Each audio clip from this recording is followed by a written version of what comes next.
સ્વચ્છતાનું નવું પ્રભાત. સ્વચ્છ ભારત, સ્વચ્છ ગુજરાત.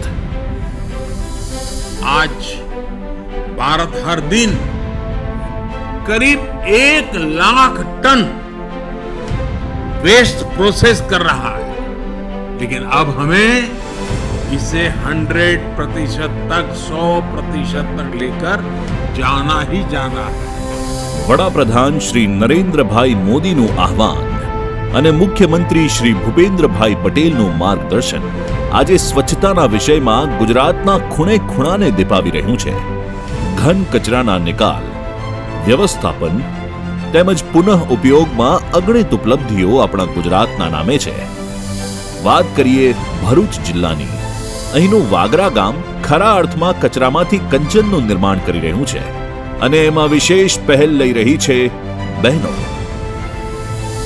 એક સમયે ઘન કચરાના નિકાલની સમસ્યાથી પીડિત આ ગામની આજે તો સુરત જ બદલાઈ ગઈ છે.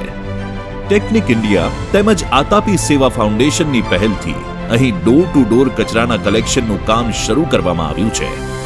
આ કામ માટે બહેનોનો સહયોગ લેવામાં આવ્યો છે. આજે દરરોજ ગામમાં 60 થી 100 કિલો કચરો એકત્ર કરવામાં આવે છે.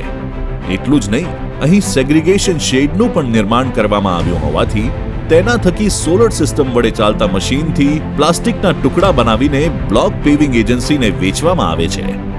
સાથે જ પ્લાસ્ટિકને વડોદરા મોકલી તેમાંથી પેવર બ્લોક, ખુરશી જેવી વસ્તુઓનું નિર્માણ કરવામાં આવે છે. વાગરાથી હવે સીધા જ જઈએ પંચમહાલ, તો અહીં પણ ઘેર ઘેર કચરો એકત્ર કરવામાં આવે છે. સૂકા અને ભીના કચરાને અલગ પાડવામાં આવે છે. સાથે જ સૂકા કચરાનું રિસાયકલિંગ કરવામાં આવે છે તેમજ ભીના કચરામાંથી ખાતર બનાવવામાં આવે છે. તો સાથે જ અહીં ગામમાં સૂકા અને ભીના કચરા માટે અલગ અલગ ડસ્ટબિન રાખી અને લોક જાગૃતિ માટે વિવિધ કાર્યક્રમો અને મીટિંગો કરીને લોકોમાં જાગૃતિ પણ લાવવામાં આવી છે. એટલે જ આજે આ ગામ પણ બન્યું છે ચોખ્ખું ચણાક. વળી વલસાડની વાત કરીએ તો અહીં પણ ઘન કચરાના તેમજ પ્રવાહી કચરાના નિકાલ માટે ઉત્તમ આયોજન કરવામાં આવ્યું છે. ઘેર ઘેર કચરાનું કલેક્શન, સૂકા તેમજ ભીના કચરા માટે અલગ અલગ કચરા પેટી, લોક જાગૃતિ, ખાતરનું નિર્માણ, સેગ્રીગેશન પ્લાન્ટ જેવી તમામ વ્યવસ્થાઓ કરવામાં આવી છે.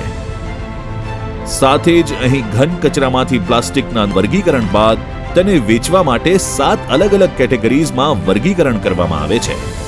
આ ગામો તો એક ઝલક છે. આજે ગુજરાતના નાનામાં નાના ગામથી લઈને મોટા શહેરો સુધી સ્વચ્છતા અભિયાન અંતર્ગત જે પહેલ કરવામાં આવી છે તે સ્વયં એક મોટી ઉપલબ્ધિ છે. આજે ગુજરાતના જનજનમાં સ્વચ્છતા એક આદત બની ચૂકી છે. એટલે જ તો આપણે ગર્વથી કહીએ છીએ, સ્વચ્છતાનું નવું પ્રભાત. સ્વચ્છ ભારત, સ્વચ્છ ગુજરાત.